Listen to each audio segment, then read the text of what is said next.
Hello everyone, Assalamu alaikum. Welcome to our channel Physics with BKS. I am doctor Babar, final year MBBS student. तो जैसे कि आपको पता है कि हमने फ़िज़िक्स की एक रिवीजन सीरीज़ स्टार्ट की है, जिसमें मैं आपको PMDC के सिलेबस के हिसाब से आपका जो फ़िज़िक्स का पोर्शन है वो मैं आपको करवा रहा हूँ। अब फ़िज़िक्स की जो वीडियोज़ हम बना चुके हैं, that is projectile motion, electrostatics के हम 3 लेक्चर्स कर चुके हैं।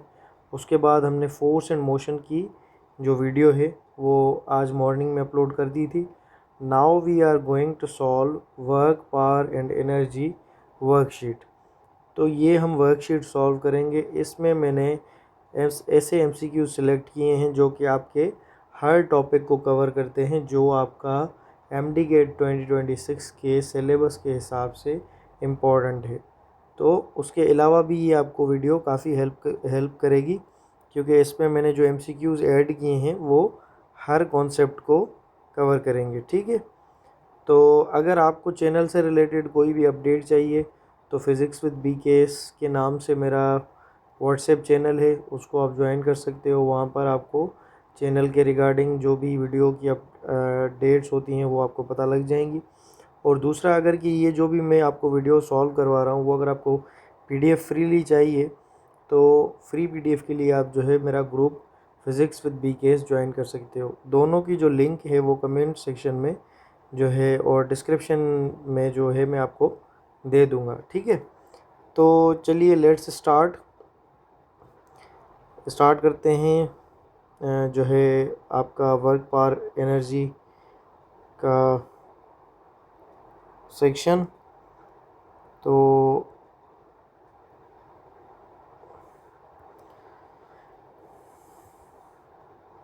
मैं इजी टू हार्ड मूव करूँगा, पहले जो आपके टॉपिक्स रिलेवेंट हैं ताकि आपको फेमिलियर लगे।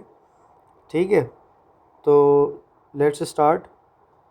कि आपके पास पहला क्वेश्चन है कि a particle moves with a velocity v is equals to 5i minus 3j plus 6k under the influence of a constant force F is equals to 10i 10j 20k Newton. The instantaneous power applied to the particle। यानी कि आपके पास एक जो particle है वो move कर रहा है, वेलोसिटी, उसकी वेलोसिटी क्या है, यहाँ पर अगर मैं उसकी वेलोसिटी लिखूँ v is equals to, velocity की वैल्यू क्या है 5i माइनस 3j, उसके बाद प्लस 6k। ठीक है, अब यूनिट क्या है मीटर पर second. Under the influence of a constant force, अब एक कांस्टेंट फोर्स उस पर एक्ट कर रहा है जो कि कितना है 10i plus 10j plus 20k। तो अब आपने उसका जो है इंस्टेंटेनियस पावर बताना है, तो आपने उसका पावर बताना है। तो सबसे पहले अगर आपने पढ़ा हो कि व्हाट इज़ पावर, तो यहाँ पर अगर मैं लिखूँ व्हाट इज़ पावर, तो पावर आप जो है डिफ़ाइन करते हो rate of doing work is called power. ठीक है, rate of doing work is called power. It is denoted with P। It is a scalar quantity. अब ये मैं डिफ़ाइन आपको इस वजह से कर रहा हूँ ताकि थोड़ी बहुत आपकी रिवीजन साथ में होती जाए। ठीक है, जस्ट MCQs अगर आपने पिछली वीडियोस देखी हैं तो आपने देखा होगा कि मैं जस्ट वीडियोस या जस्ट MCQ सॉल्व करके नहीं छोड़ता। वीडियो थोड़ी लंबी हो जाती है बेशक, लेकिन आपका जो कॉन्सेप्ट होता है वो बिल्कुल क्लियर करता हूँ।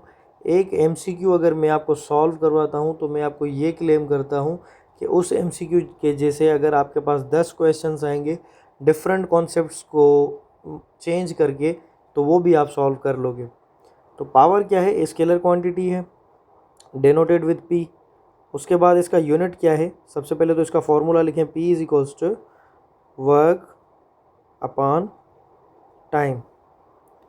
तो वर्क का यूनिट क्या है, वर्क का यूनिट है जूल, और नीचे क्या होगा, टाइम का यूनिट सेकंड। तो जूल पर सेकंड इसका जो है वो यूनिट है, और जूल पर सेकंड को हम क्या बोलते हैं, जूल पर सेकंड को हम बोलते हैं वॉट।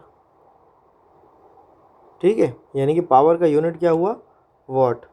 अब यहाँ पर आपसे वेलोसिटी वेक्टर फॉर्म में गिवन है और फोर्स भी वेक्टर फॉर्म में गिवन है और पावर पूछी गई है। तो यहाँ पर मैंने एक चीज़ लिखी है कि पावर जो है वो स्केलर क्वांटिटी है। तो स्केलर क्वांटिटी है तो इसका मकसद ये है कि इसका कोई और फॉर्म भी होगा। तो इसका और फॉर्म निकालने के लिए ही हमें जो है इस फॉर्मूला की हेल्प लेनी पड़ेगी। फॉर एग्ज़ाम्पल यहाँ पर मैंने लिखा पावर इज इक्वल्स टू, इधर हमने रखा वर्क और नीचे क्या रखा, टाइम। ठीक है, वर्क की वैल्यू क्या होती है, वर्क होता है हमारा फोर्स इनटू डिस्प्लेसमेंट। नीचे क्या आएगा, नीचे आएगा हमारा टाइम। तो फॉर एग्जांपल अगर मैं इनकी मैग्नीट्यूड की वैल्यू रखूं तो वो कितनी होगी, एफ डी अपॉन टी। और हमारे पास क्या होता है, एफ, अगर एफ को छोड़ दें तो डी अपॉन टी हमारे पास होता है किसके लिए, वेलोसिटी के लिए। ठीक है, डी अपॉन डी किसके लिए होता है, वेलोसिटी के लिए। तो यहाँ पर हमने क्या लिखा था, F dot D upon T. तो डी अपॉन डी की जगह पर मैं क्या रखूँगा, डी अपॉन डी की जगह पर मैं रखूँगा वेलोसिटी। तो ये क्या बन जाएगा, एफ डॉट वी। तो power will be equal to F dot V. तो इसका मकसद क्या हुआ, now I can say that power is the dot product of force and velocity. Dot product of force and velocity is known as power. तो एक आपके पास definition ये हो गई। अब ये वाला जो फॉर्मूला है ये मैंने आपको ड्राइव क्यों करवाया, क्योंकि आपने जो फॉर्मूला यूज़ करना है इस प्रॉब्लम को सॉल्व करने के लिए वो यही फॉर्मूला है। तो फॉर एग्ज़ाम्पल अगर मैं इसको सॉल्व करूं तो किस तरह से करूंगा, यहाँ पर मैं लिखूंगा P is equals to F dot V. ठीक है, और वैल्यूज़ अगर रखें, एफ भी वेक्टर है, वी भी वेक्टर है, तो ये स्केलर प्रोडक्ट है। ठीक है, स्केलर प्रोडक्ट निकालोगे, F I minus 3J plus 6K, इसको डॉट करना है किसके साथ, 10I plus 10J plus 20K के साथ। तो आपने अगर पढ़ा होगा तो आपको पता होगा कि आई वालों को आई के साथ मल्टीप्लाई करो, जे वालों को जे के साथ, के वालों को के के साथ, तो आपका रिज़ल्ट आ जाएगा। फॉर एग्जांपल मैं 5I को 10I के साथ मल्टीप्लाई करूँगा तो 5 इंटू 10 कितना हो जाएगा, ये हो जाएगा 50। आई इंटू आई कितना हो जाएगा, 1। I dot I is equals to J dot J is equals to K dot K is equals to 1। ये आपने चीज़ याद करनी है।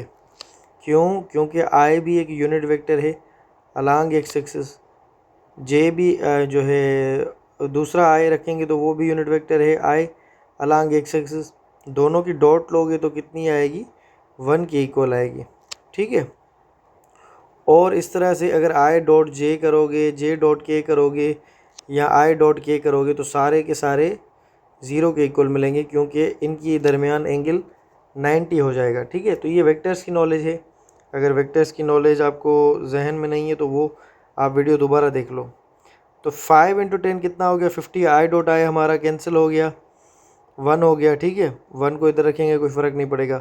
यहाँ पर -3J और -10J, जे से जे 1 होगा तो 3 इंटू 10 कितना होगा, 30, लेकिन माइनस में, और प्लस 6K और 26K इनको मल्टीप्लाई करेंगे तो ये कितना होगा, ये होगा आपका 120 और K इंटू के वो क्या बन जाएगा आपका 1। तो यहाँ पर 50 -30 और 120, तो 120 को अब मैं अगर ऐड करूँ 120 और 50 को तो ये कितना हो जाएगा, ये हो जाएगा 170 -30, तो ये कितना आएगा आंसर हमारा, +140 वाट, यानी कि हमारे पास जो पावर की वैल्यू आएगी वो कितनी आएगी, plus 140 watt. This is the correct answer. तो ये हमारा क्वेश्चन एक हो गया। उसके बाद यहाँ पर एक नीचे वर्क का क्वेश्चन है, इसको सॉल्व करते हैं। A force is equals to 5I plus 3J Newton is applied over a particle which displaces it from its displaces it from its origin to the point r is equals to 2I minus 1J meters. The work done by the particle. अब यहाँ पर basically आपसे पूछा क्या जा रहा है कि एक फोर्स है, वहाँ जो है फोर्स की वैल्यू क्या है 5I plus 3J, वो एक पार्टिकल पर लगा है जिसने उसको डिस्प्लेस कर दिया है उसकी ओरिजिन से, यानी कि बेसिकली वो जो पार्टिकल पहले जहाँ पर मौजूद था अब वो उस पॉइंट पर नहीं है, कहीं और मौजूद है। और वो कितना डिस्प्लेस हुआ है, r is equals to 2I minus J metres. तो work done on the particle आपको बताना है, यानी कि एक पार्टिकल जो है जिस पर हमने इस तरह का फोर्स लगाया, इतना डिस्प्लेस हुआ, तो वर्क कितना हुआ। तो वर्क की वैल्यू आप क्या रखोगे, थोड़ी देर पहले ही मैंने आपको बताया कि वर्क को आप किस तरह से डिफाइन करते हो। Work is the dot product of force and displacement and angle cos theta between them, or we can say that when force is applied in the direction, इस तरह से आप सपोज करो कि यहाँ पर एक पार्टिकल है, इस पर फोर्स लगा है इस तरह से करके, ये फोर्स F है। अब ये इस तरह से डिस्प्लेस हुआ, ठीक है, और ये डिस्प्लेसमेंट कितना है, ये आपका D है। तो अगर मुझे वर्क निकालना है तो किस तरह से होगा, तो वर्क इस तरह से होगा कि ये एंगल बना रहा है थीटा, इसका कॉम्पोनेंट निकालोगे तो कितना आएगा F cos थीटा। तो वर्क निकालोगे तो कितना आएगा F cos theta into D, ठीक है। एक तो ये तरीका है। दूसरा ये है कि एक पार्टिकल पर हम जो है फोर्स लगा रहे हैं, ठीक है, एक पार्टिकल पर हम फोर्स लगा रहे हैं, अब वो डिस्प्लेस जो हो रहा है वो किसी एंगल पर हो रहा है। फॉर एग्जांपल ये उसका डिस्प्लेसमेंट है, तो एंगल हम निकालेंगे थीटा, ये हमारा फोर्स है, तो हम इस डी का कंपोनेंट निकालेंगे, that is D cos theta. तो now the work will be F D cos of theta. ये दो डिफरेंट केसेस हैं।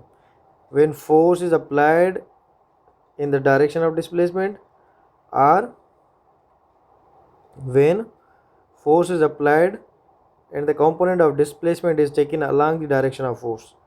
ठीक है, दो चीज़ें हैं लेकिन फार्मूला सेम है, बिल्कुल सेम चीज़ है। तो यहाँ पर जो भी आपसे पूछा गया है, आपने इतनी कॉम्प्लिकेटेड नॉलेज नहीं यूज़ करनी। आपने क्या करना है, सिंपल जो वर्क का फार्मूला है जिसमें मैंने आपको बताया work is the dot product of F D cos of theta, ये आपने यूज़ करना है। तो ये आप कैसे यूज़ करोगे, यहाँ पर फोर्स की वैल्यू गिवन है और आर की वैल्यू गिवन है, आर बेसिकली डिस्प्लेसमेंट ही है, तो वर्क डन बताना है आपने। तो यहाँ पर अगर मैं वैल्यू रखूँ फोर्स की वैल्यू वेक्टर की, वो कितनी गिवन है, F is equals to 5I plus 3J। यहाँ पर अगर रखें 5I प्लस 3J, और आर की वैल्यू या डी की वैल्यू अगर रखें तो डी की वैल्यू कितनी है, डी की वैल्यू है 2I माइनस J। तो ये है वैल्यू। अब आपको इसकी डॉट प्रोडक्ट निकालनी है, डॉट प्रोडक्ट आपने इसकी निकालनी है, डॉट प्रोडक्ट। अब डॉट प्रोडक्ट किस तरह से आप निकालोगे, जैसे हमने पावर के लिए किया एफ डॉट डी, पावर के लिए क्या किया था हमने एफ डॉट डी, तो बिल्कुल आप इसी तरीके से निकालोगे। W is equals to F dot D, force की जगह पर रखो FI प्लस 3J, और यहाँ डॉट 2I माइनस J। अगर इनको सॉल्व करें तो ये I वाले I के साथ मल्टीप्लाई करो J वाले J के साथ, तो आपका आंसर आ जाएगा। Work done is equals to 5 into 2 कितना होगा 10, और ये प्लस इंटू माइनस क्या हो जाएगा, -3 × 1 कितना होगा 3। So work done will be equal to +7 joule. ठीक है, this will be the value for work. तो ये है आपका आंसर। तो यहाँ पर ये ऑप्शन गिवन है, तो this will be the correct option. अच्छा, उसके बाद क्या है, a body of mass 5 kg is placed at the origin, can move only in the x direction. A force of 10 Newton is acting on it in the direction making an angle of 60 degree with the y axis and displaces it along the x axis by 4 meters. The work done by the force. अब जो थोड़ी देर पहले मैंने आपको ज्ञान दिया ना, ये कि एफ का को फुल लोगे, फोर्स फुल लोगे और कंपोनेंट निकालोगे, किसी में डी का किसी में फोर्स का, और ये वाला जो सिनेरियो है एफ कॉस थीटा, एक में हम ले रहे हैं component of force in the direction of displacement. ठीक है, इसको मैं थोड़ा सा एक्सप्लेन करके भी लिख लूँ ताकि आपको ये चीज़ समझ आए। लेकिन ये कहाँ पर लिखूँ मैं, फॉर एग्ज़ाम्पल इसको मैं इस तरह से करता हूँ, ये डिवाइड, ये मैं इधर लिखता हूँ 1, ये मैं इधर लिखता हूँ 2, और यहाँ पर मैं लिखता हूँ 1, और ये मैं इसको लिखता हूँ एक्सप्लेन। यहाँ पर क्या है कि component of force in the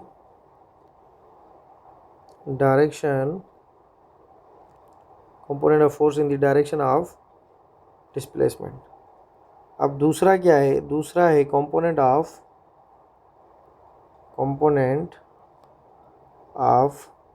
displacement in the direction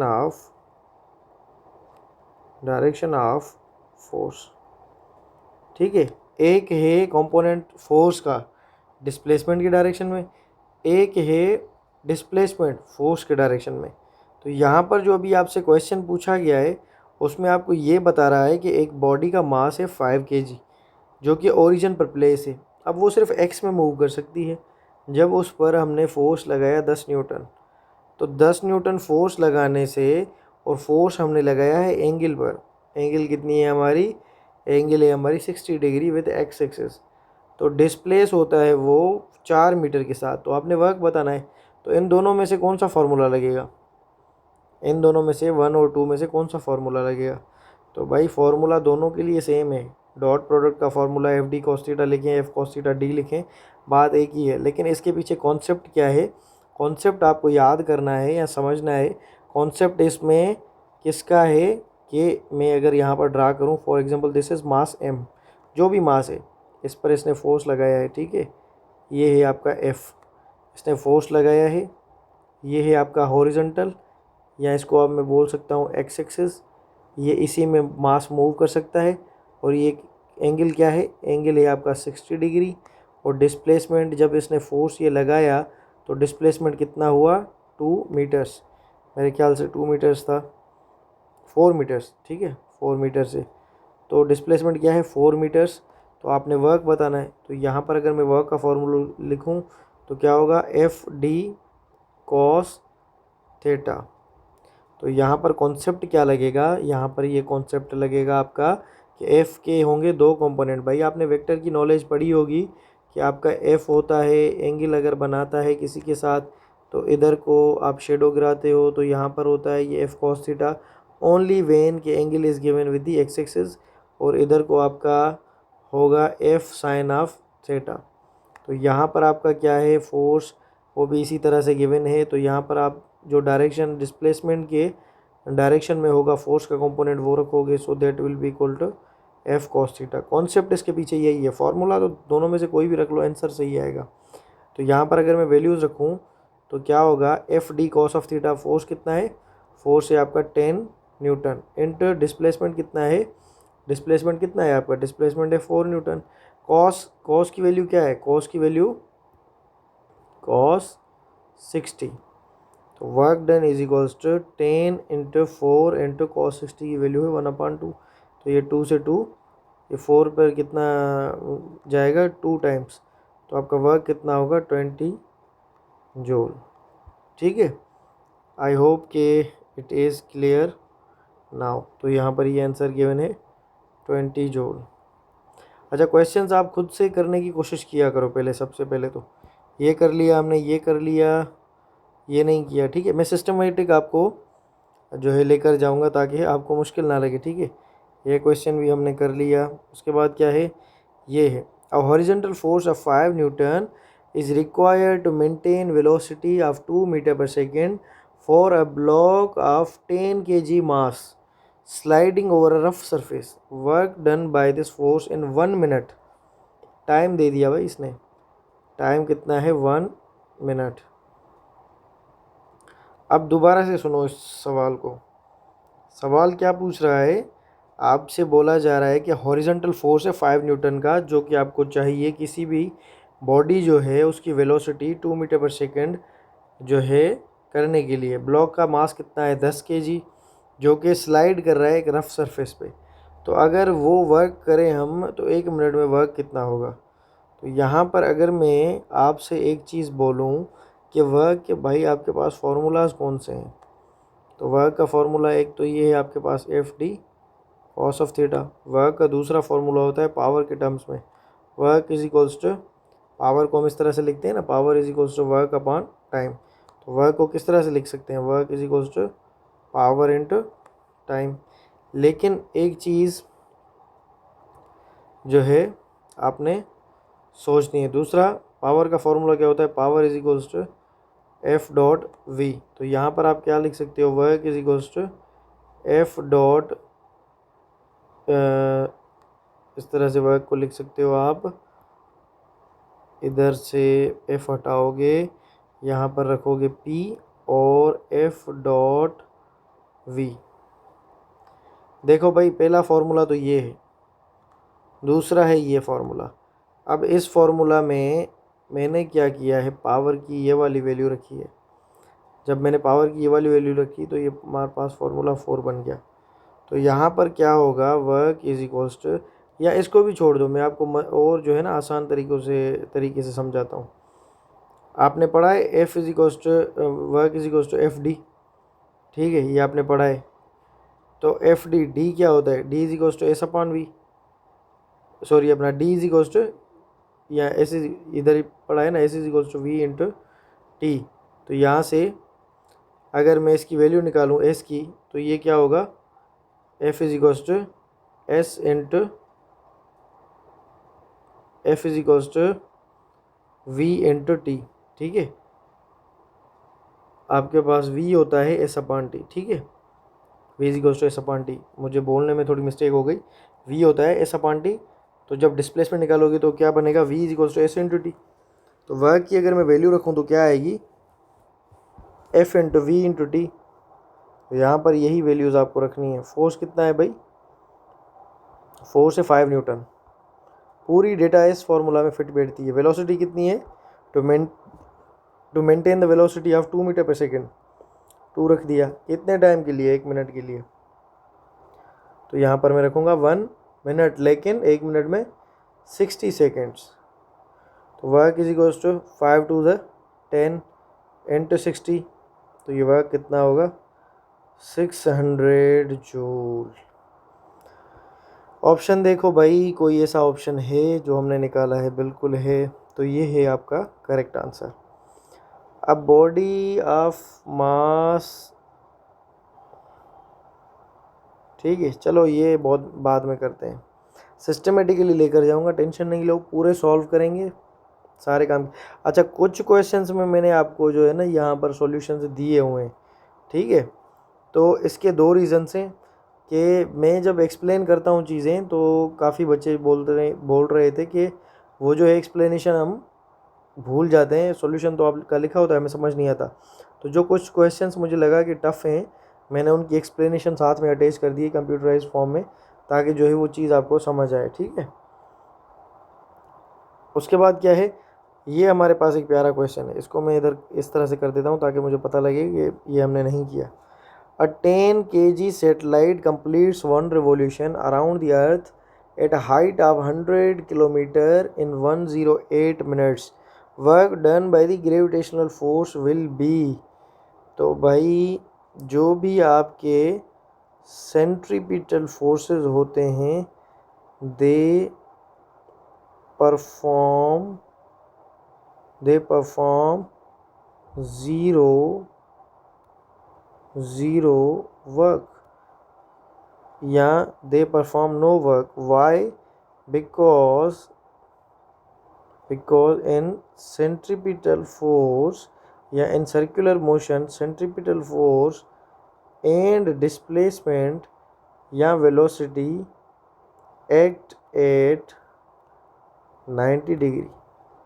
for example ये आपके पास मास m है, इस पर सपोज करो कि ये सेंट्रीपिटल फोर्स लग रहा है Fc, ठीक है, इस डायरेक्शन में, और ये डिस्प्लेसमेंट कर रही है इस तरह से सर्कुलर पाथ में. तो इस टेंजेंट पर अगर इसका डिस्प्लेसमेंट देखें या वेलोसिटी देखें तो इस डायरेक्शन में. चलो इस बात को भी छोड़ दो, आप ये समझो कि ये इसे घूम कर जब वापस इस जगह पर आएगा तो ये डिस्प्लेसमेंट इसका क्या होगा, ज़ीरो. एक तो ये कॉन्सेप्ट है. दूसरा कि ये डिस्प्लेसमेंट और जो है सेंट्रीपिटल फोर्स क्या होते हैं, 90 डिग्री पर होते हैं, जिसकी वजह से ये देखो ना, पार्टिकल इधर को मूव करेगा ना, तो डिस्प्लेसमेंट इसका इस डायरेक्शन में, तो दोनों के दरमियान में एंगल 90 है. तो अगर किसी के दिमाग में, किसी होशियार बच्चे के दिमाग में ये आ रहा है कि वर्क ज़ीरो कैसे होगा, तो भाई वर्क के फार्मूला में आपने नहीं पढ़ा कि F D cos of theta है, और कॉस 90 कितना होता है, कॉस 90 ज़ीरो होता है. तो यही मैंने चीज़ यहाँ पर बोली हुई है कि सेंट्रीपिटल फोर्स इस डायरेक्शन में एक्ट करेगा, डिस्प्लेसमेंट इस डायरेक्शन में है, तो आपका जो रिज़ल्ट बनेगा वो ज़ीरो बनेगा. तो जो बच्चा है इस क्वेश्चन को पढ़ते हुए पता नहीं क्या सोच रहा था ना कि पता नहीं क्या होगा, ग्रेविटेशन वाला क्वेश्चन दे दिया पीएमडीसी वालों ने हमें, जो है वो तो सिलेबस में ही नहीं था, तो वो ऐसे फंसाएंगे आपको. और आपने क्या करना है, आपने मेरी वर्कशीट्स देखी होंगी तो बोलना है कि दोबारा आना, ठीक है. The graph between resistive force on a body and a distance covered by the body is shown in the figure. Mass of the body is 25 kg and the initial velocity is 2 meter per second. When the distance covered by the body is 5 meter, its kinetic energy would be. अब देखो भाई, इसमें थोड़ा एक concept भी है, थोड़ी एक और चीज़ भी है, तो इसको मैं रख रहा हूँ फ़िलहाल पेंडिंग में. करवाऊँगा, सारे करवाऊँगा क्वेश्चन, टेंशन नहीं लेनी. मैं याद कर लो, मैं जब भी आपको पढ़ाता हूँ मैं आपको यही बोलता हूँ कि फ़िलहाल सुनते जाओ मुझे, उसके बाद देखना, उसके बाद करना जो दिल करे, उसके बाद सवाल उठाना. तो इसको मैं करवाता हूँ आपको, ठीक है. If W1, W2, W3 represent the work done in a moving particle from A to B. For example ये हमारा पॉइंट A है, this is point B, along 3 different paths 1 to 3. ये पाथ 1 है, दिस इज़ 2, दिस इज़ 3. हम different path से, for example ये इस तरफ गए और ये बी पर गए, ये सीधा बी तरफ गए और ये अपना कर्व्ड बी की तरफ गए. यानी कि हमने 3 पाथ सिलेक्ट किए बी तक पहुंचने के लिए respectively in the gravitational field of point. यानी कि ये जो भी हमने चीज़ की that is in the gravitational field. ये सारी चीज़ें हमने की हैं ग्रेविटेशनल फील्ड के अंदर. तो ग्रेविटेशनल फील्ड के अंदर मैं आपको एक चीज़ बता दूं कि ग्रेविटेशनल फील्ड में क्या होता है कि पाथ पर कोई चीज़ डिपेंड नहीं करती, ठीक है. पाथ पर कोई चीज़ डिपेंड नहीं करती. कौन सी चीज़ पाथ पर डिपेंड नहीं करती, क्योंकि आपका जो वर्क है वो कंजर्वेटिव, ये अपना कंजर्वेटिव फील्ड जो है, आप इस तरह से समझ लो कि ये जो है आपका डिपेंड करती हैं initial and final point, depend upon initial and final point. तो when initial and final point are same then the work done will be equal to same. W1 W2 is equals to W3. This is the concept behind this question. इतना मुश्किल नहीं है, आपने पढ़ा होगा, ये thermodynamics वाले में भी कॉन्सेप्ट्स यही यूज़ होते हैं. A particle of mass 0.01 kg travels along a curve with a velocity 4i plus 16k. After some time its velocity become 8i plus 20j. Due to the action of conservative force the work done on the particle during this interval is. तो यहाँ पर इसमें थोड़ा सा concept जो इसने दिया है वो आपको घुमाने के लिए दिया है। अब यहाँ पर आपको क्या बोल रहा है, फॉर एग्जांपल अगर मैं यहाँ पर वेलोसिटी की वैल्यू रखूँ v1 is equals to, v1 क्या है हमारे पास 4i प्लस 16k, इस पर नज़र रखनी है आपने वेलोसिटी। और दूसरा v2 क्या है यानी कि फाइनल वेलोसिटी, वो हमारे पास क्या है 8i plus 20j, 8i plus 20j। अच्छा, जिसको मेरी एक्सप्लेनेशन समझ नहीं आती वो नीचे से यूज़ कर सकता है, ठीक है। अब काफ़ी बोलेंगे सर एक्सप्लेनेशन समझ आती तो आपका लेक्चर क्यों सुनते। चलो, अब कंजर्वेटिव फोर्स जो है वो कितना लग रहा है, फोर्स की वैल्यू गिवन नहीं है, मास गिवन है, ठीक है। तो यहाँ पर मास के लिए डेटा लिखनी है आपने 0.01 kg। कुछ क्वेश्चन समझ नहीं आते ना तो डेटा लिखनी पड़ती है भाई। उसके बाद work done on the particle बताना है। तो सबसे पहले तो ये जो वेक्टर वाले फॉर्म है इनको कन्वर्ट करो। इसका हम जो है रिजल्टेंट निकालेंगे तो क्या होगा, रिजल्टेंट होता है I square plus J square plus K square. तो यहाँ पर आई स्क्वायर कितना है 4 का स्क्वायर कितना होगा 16, प्लस जे नहीं है तो उसको छोड़ दो 0 होगा, के है तो के 16 का स्क्वायर कितना होगा, जो भी होगा वो यहाँ पर लिखना है। उसके बाद यहाँ पर इसको करेंगे 8 का स्क्वायर प्लस 20 का स्क्वायर, तो ये कितना होगा 64 प्लस 20 का स्क्वायर कितना होगा, ये होगा 400, जो भी होगा यहाँ पर। तो ये नीचे से मैं हेल्प ले लेता हूँ। फॉर एग्ज़ाम्पल ये यहाँ पर निकल आया, इसका निकल आया 272, यहाँ पर निकल आया 464 अंडर रूट में।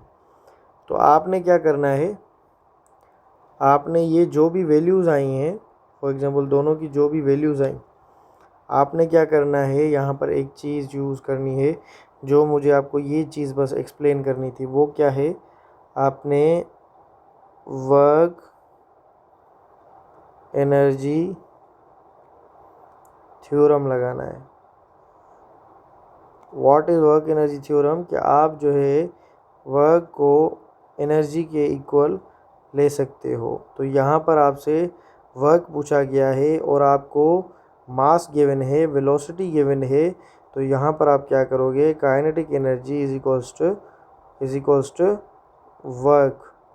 काइनेटिक एनर्जी को वर्क के इक्वल करोगे, so what will be value of work will be 1/2 m। अब यहाँ पर होगा असली खेल v1 square minus v2 square, ठीक है, या final square minus initial square, ठीक है। चेंज किस तरह से होती है भाई, m delta v square final.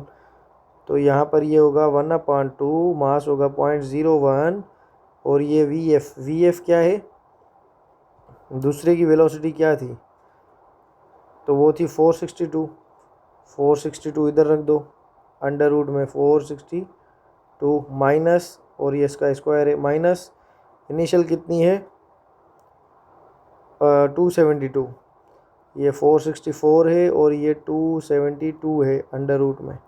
अब क्या होगा, इस अंडर रूट में ये कैंसिल, इस अंडर रूट में ये अपना स्क्वायर में ये कैंसिल, और ये आपका होगा 1/2 इंटू 0.01 इंटू, अब ये ब्रैकेट में 464 माइनस 272। अब इनको जब आप सॉल्व करोगे तो वो कितना आएगा 1/2 इंटू 0.01, इनको सबको माइनस कर दो, 4 में से जो है वो 2 गया तो कितना होगा 2, और ये 16 में से 7 गए तो कितना होगा, चलो यहाँ पर लिखा हुआ है तो यहाँ से ही देख लो, आपका जो रिज़ल्ट आएगा वो कितना आएगा 0.96। बस ये मैथमेटिकल कैलकुलेशन है, मेरे करने से या आपके करने से कोई फ़र्क नहीं पड़ेगा। तो मेथड जो था वो मैंने आपको बता दिया, ठीक है। तो आप ऐसे क्वेश्चंस कर लोगे जिसमें, अब इसमें देखो कौन कौन से कॉन्सेप्ट यूज़ हुए, वेक्टर वाला यूज़ हुआ, उसके बाद मास आपने ये समझा कि वर्क काइनेटिक एनर्जी के इक्वल करके भी हम कर सकते हैं, ठीक है, और ये सारी चीज़ें। उसके बाद हमारा है कि a particle of mass m and charge q is accelerated through a potential difference of v volt it's energy is. अब यहाँ से फिर से एनर्जी की बात हो रही है, तो इसको आप किस तरह से करोगे, इसकी वैल्यू हमने निकाल ली, तो इसको हम फ़िलहाल के लिए छोड़ देते हैं।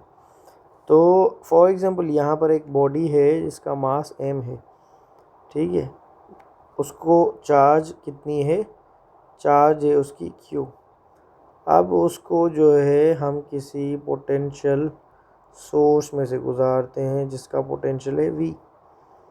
तो what will be the work, ये सवाल इसने पूछा है, लेकिन इसने वर्क नहीं पूछा, इसने आपसे पूछा है एनर्जी।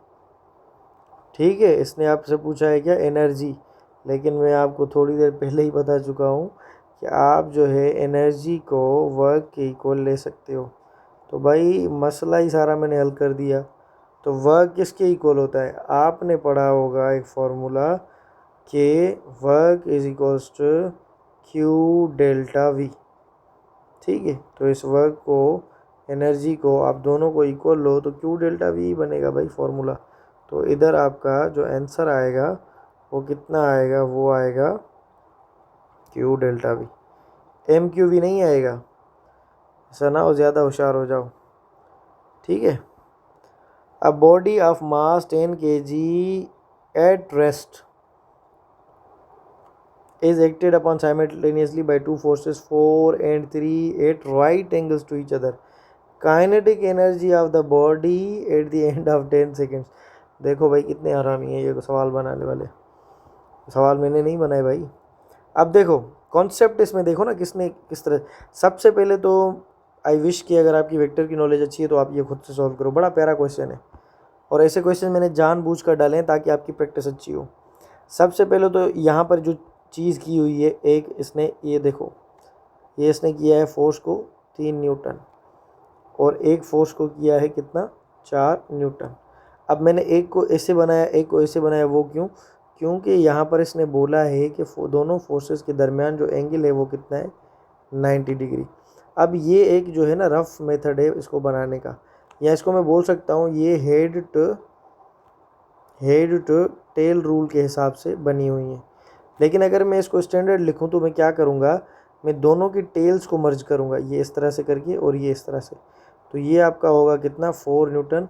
जिसका लेंथ बड़ा है वो 4 होगा, जिसका लेंथ छोटा है वो 3 होगा। अब इन दोनों के दरमियान में बनता है इनका रिजल्टेंट। जैसे आप पैरेललोग्राम बनाते हो, आप होशियार तो आप बना लोगे। अब क्या है, for example this is F1 और for example this is F2। Now you have to find the resultant F। तो सबसे पहले रिजल्टेंट फाइंड करो। आप भाई फार्मूला में क्या रखोगे, F रखोगे ना। तो यहाँ पर अगर मैं F की वैल्यू रखूँ तो किसके इक्वल आएगी, F की वैल्यू इक्वल आएगी कितने, √3 square plus 4 square, that will be equal to 9 plus 16 and that will be 25। So this will be 5 newton. यानी कि आपका पास जो रिज़ल्ट आ गया वो कितना आया, 5 न्यूटन।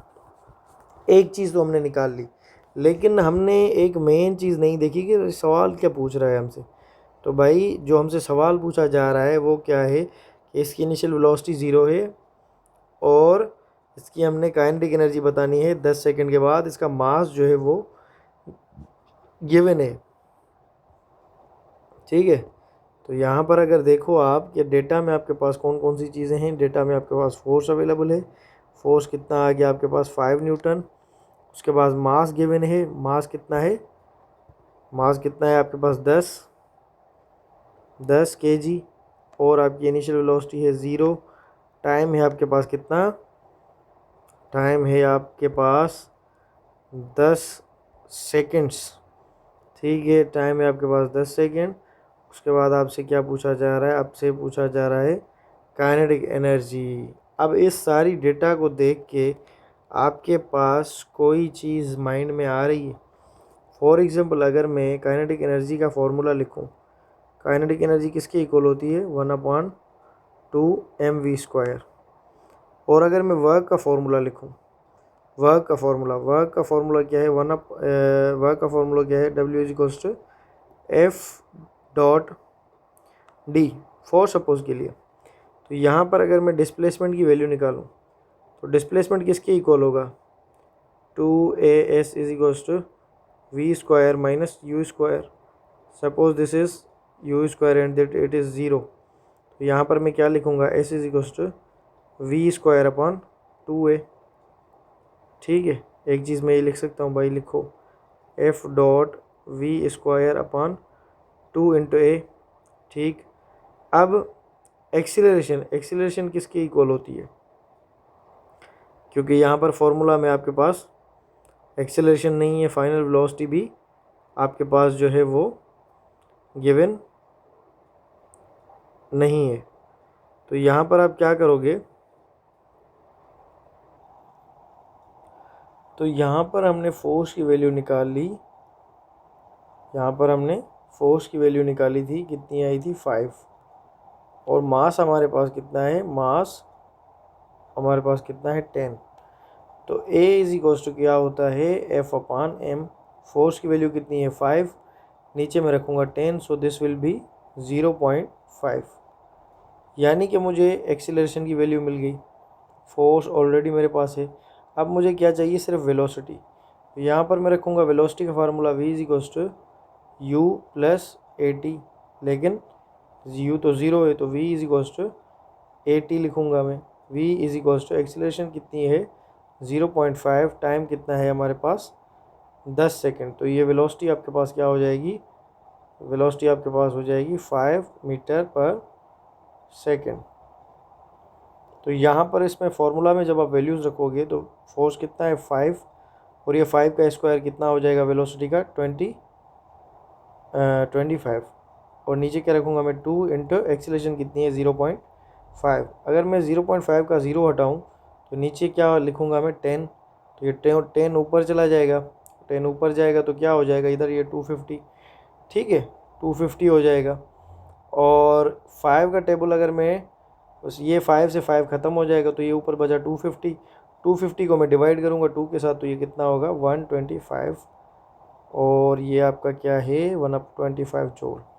इसका एक मेथड तो ये है। दूसरा मेथड क्या है आपके पास, कि जब मैंने ये फार्मूला लिखा ना 1/2mv², तो ये इसका क्या है, इसको इस तरह से मैं लिख लेता हूँ मेथड 1। अब देखो मैथ जो है ना, मैथ के लिए एक चीज़ फेमस है कि एक चीज़ अगर आपकी मैथमेटिक के थ्रू गलत आ रही है ना, एक फार्मूला से एक आंसर गलत आ रहा है, दूसरे से दूसरा चेंज आ रहा है, तो इसका मकसद ये है कि आपने कहीं पर मिस्टेक की है। Math never lies, mathematics never lies, क्योंकि ये एक लैंग्वेज है, ये मैथ आपसे बातें करती है। मैथमेटिक्स की आप फिलोसोफर्स की बातें सुनोगे ना, तो आपको पता लगेगा कि कितनी इंपॉर्टेंस है इसकी।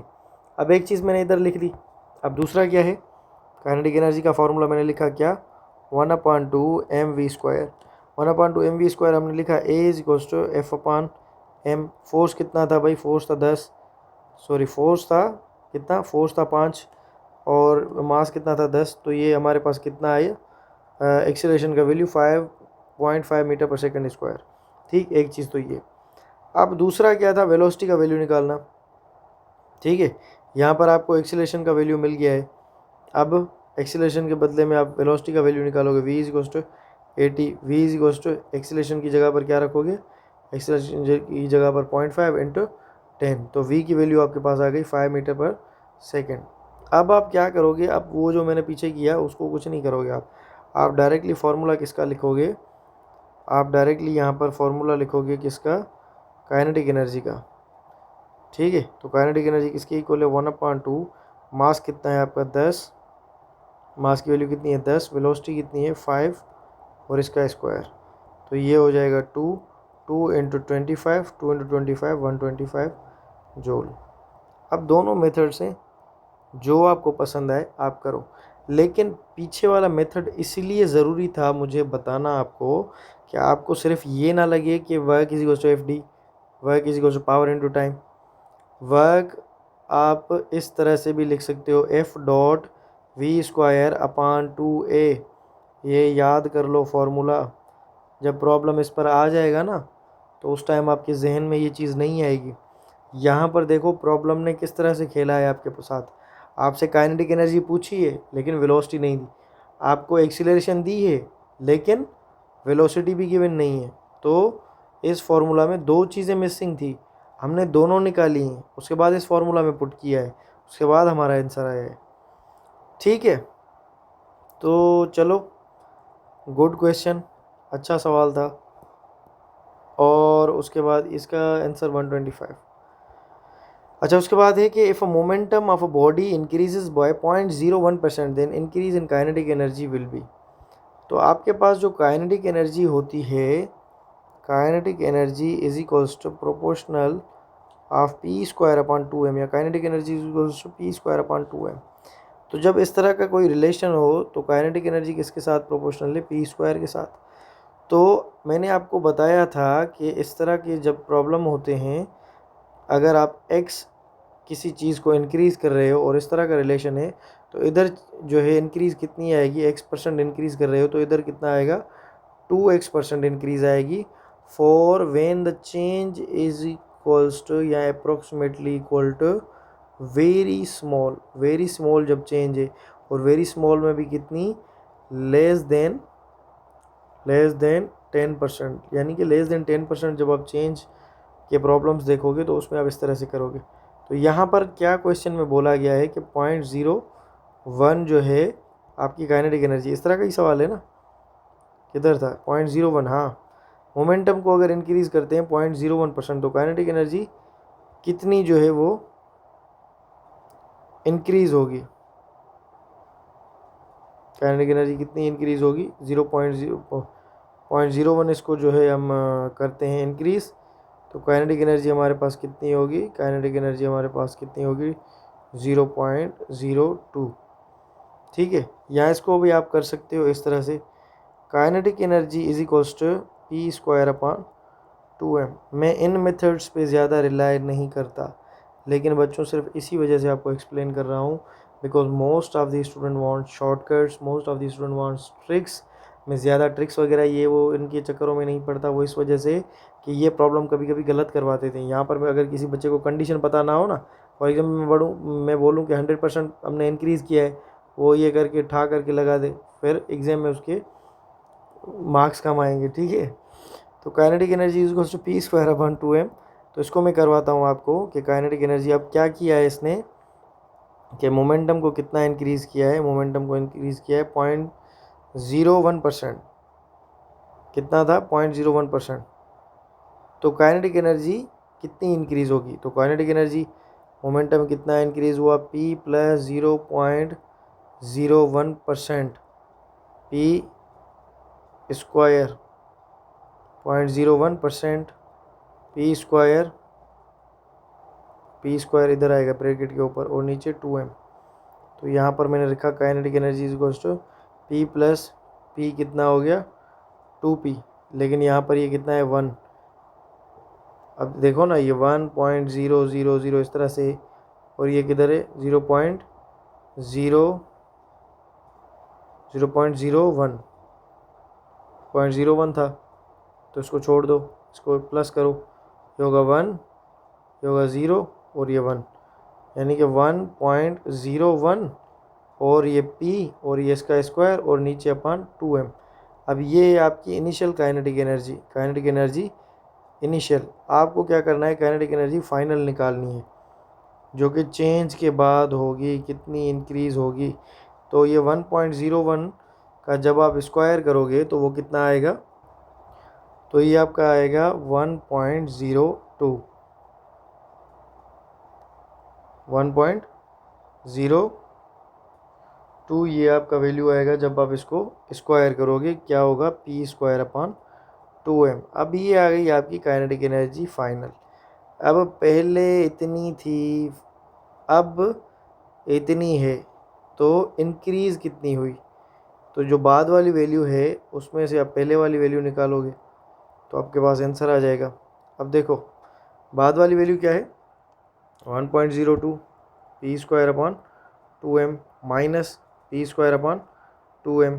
अब पी स्क्वायर अपॉन 2m दोनों में से common, P square upon 2m, यहाँ पर मैं लिखूँगा 1.02 माइनस 1, तो नीचे क्या आ जाएगा? 0.02%। This is the actual method. Percentage इसमें मैंने इस वजह से नहीं लिखी पूरे में, कि मैंने सोचा था कि लास्ट में ऐड कर दूंगा, ठीक है। खामखा मैं डिवाइड बाय 100 करता और सारी चीज़ें, तो वो कंफ्यूज करती हैं आपको, ठीक है। ये है बच्चों इस तरह की क्वेश्चंस। वर्कशीट अच्छी है, मुझे ज़रूर रिव्यूज़ देना कि आपको वर्कशीट पसंद आई, मैंने एमसीक्यूज़ करवाए। मुझे कमेंट्स में बताया करो, ठीक है, बातें किया करो मेरे साथ, मुझे मैसेज किया करो कि हमने ये वर्कशीट की, उसके बाद हमें ये फ़ायदा हुआ। इससे मुझे भी जो है ना एक मिलता है कि, क्योंकि मैंने 2 साल के बाद वीडियोस बना रहा हूँ, तो अब व्यूज़ नहीं आते तो मेरा दिल थोड़ा सा ऐसे होता है कि यार खामा बना रहा हूँ, ये वो फ़ायदा नहीं है, किसी का फ़ायदा नहीं होता, तो इस वजह से। अच्छा, अब ये जो आपका नेक्स्ट क्वेश्चन है, the moment of body is increase by 100%, then percentage increase in kinetic energy will be 100%। Same method लगेगा, तो क्या ये मैं आपके लिए छोड़ दूँ? मैं ये आपके लिए क्वेश्चन छोड़ रहा हूँ। आपने क्या करना है, चलो मैं इसको थोड़ा सा आपको मेथड भी बता देता हूँ, आपने किस तरह से करना है। Kinetic energy is equals to P² upon 2m। Kinetic energy potential को कितना इंक्रीज़ किया है, 100%। 100% का क्या मकसद है कि P के साथ आपने ऐड करना है 100% P, ठीक है। तो 100 को 100 के साथ डिवाइड करोगे तो कितना होगा P, तो ये P प्लस P कितना होगा 2P, और ये इसका स्क्वायर होगा अपॉन 2m, तो ये कितना हो जाएगा 4P² अपॉन 2m। इस तरह से करके जो भी आपका बने आपने देख के करना है। इसका आंसर ये है 300, लेकिन इनिशियल फाइनल वाला चक्कर भी है थोड़ा, वो आप याद कर लेना। अब a 300 gram mass is a velocity of 3i plus 4j at a certain instant, what is the kinetic energy? Kinetic energy का भाई फार्मूला क्या है? काइनेटिक एनर्जी का फार्मूला है 1/2mv²। 1/2mv² फार्मूला है, तो हमें v की वैल्यू चाहिए। v को हम क्या करेंगे, 3² प्लस 4² कितना होगा 5, क्योंकि 3 4 का अंडर रूट कितना होगा स्क्वायर रूट स्क्वायर, और उनका अंडर रूट क्या होगा 5। तो यहाँ पर पुट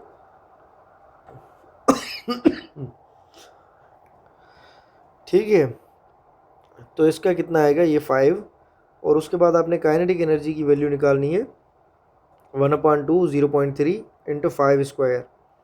तो आपके पास ये जो वैल्यू आएगा दैट इज़ योर आंसर, ठीक है। सॉल्यूशन नीचे लिखा हुआ है, तो उसको मैं दोबारा से नहीं करवा रहा, आप समझ जाओगे, समझ गए होगे, क्योंकि पिछले ऐसे क्वेश्चन हम करके आए। आई एम सॉरी, मेरा थोड़ा गला ख़राब है, तकरीबन काफ़ी टाइम हो गया, तो इस वजह से ये थोड़ी वॉइस की प्रॉब्लम हो रही है। A long spring is stretched by 2 centimeter. A long spring is stretched by 2 centimeter. Its potential energy is U. यानी कि एक लॉन्ग स्प्रिंग है आपके पास, जब उसको स्ट्रेच करते हो आप 2 सेंटीमीटर, तो उसकी एनर्जी कितनी है U. If the spring is stretched by 10 centimeter, the potential energy stored in it will be. अब पोटेंशियल एनर्जी जो स्प्रिंग के अंदर स्टोर होती है उसका वैल्यू क्या होगा? तो भाई पोटेंशियल यहाँ पर मैं लिखूँ फॉर नॉलेज, जो आपको पता नहीं है, पोटेंशियल एनर्जी, जिन बच्चों को पता नहीं है, पोटेंशियल एनर्जी स्टोर्ड स्प्रिंग, तो उसकी वैल्यू क्या होती है, U is equals to 1/2 kx²। Potential energy stored in spring, ठीक है। दूसरा होता है एक मास स्प्रिंग सिस्टम, और दूसरा ये 2-3 होते हैं इसमें, लेकिन यहाँ पर ये ही लगेगा 1/2 kx²। अब यहाँ पर आपको थोड़ा सा अपना कॉन्सेप्ट लगाना है कि जब x आपके पास 2 सेंटीमीटर था ना, तो आपके पास जो पोटेंशियल एनर्जी थी वो थी U। पोटेंशियल एनर्जी किसके इक्वल थी U। तो जब ये आपका x हुआ कितना 10 सेंटीमीटर, तो पोटेंशियल एनर्जी क्या होगी? देखो, मैंने काफ़ी दफ़ा आपको बताया है प्रोपोर्शनलिटी मेथड। के आपका क्या है, के है आपका स्प्रिंग कांस्टेंट, स्प्रिंग कांस्टेंट, के आपका है स्प्रिंग कांस्टेंट। तो अगर ये कांस्टेंट है तो भाई यू किसके साथ प्रोपोर्शनल है, यू x² के साथ प्रोपोर्शनल है। तो यहाँ पर देखो आपके पास जो x1 है वो कितना है 2, और x2 कितना है 10 सेंटीमीटर। x1 x2 से जो है x2 x1 से कितना बड़ा है? अगर आप देखो कि x2 x1 से कितना बड़ा है, तो ये 5 टाइम्स x2 जो है वो 5 टाइम्स x1 है। तो इसका जो है मकसद ये है कि अगर इसको मैं 5 टाइम्स करूं x को, तो मेरी काइनेटिक एनर्जी, ये अपना पोटेंशियल एनर्जी क्या होगी, तो दिस विल इंक्रीज 25 टाइम्स। सो अगर ये u है, मैं इसको 5 टाइम्स स्ट्रेच करूँगा तो मेरी पोटेंशियल एनर्जी जो होगी that is stored in the spring that will be 25 times the energy before. तो ये आपका जो है करेक्ट आंसर है। A spring constant 5 into 10 power 3 Newton per meter stretched initially by 5 centimeter from the unstretchable position. Then the work done required to stretch it further by another 5 centimeter. बोल रहा है कि एक जो है आपके पास स्प्रिंग है जिसकी स्प्रिंग कांस्टेंट 5 into 10 पावर 3 है, उसको इनिशियली स्ट्रेच किया है हमने 5 सेंटीमीटर जो है अनस्ट्रेचेबल पोजीशन से। अब आपने क्या बताना है, वर्क बताना है कि उसको जो है हम मज़ीद और स्ट्रेच करें कितना, अनदर 5 सेंटीमीटर।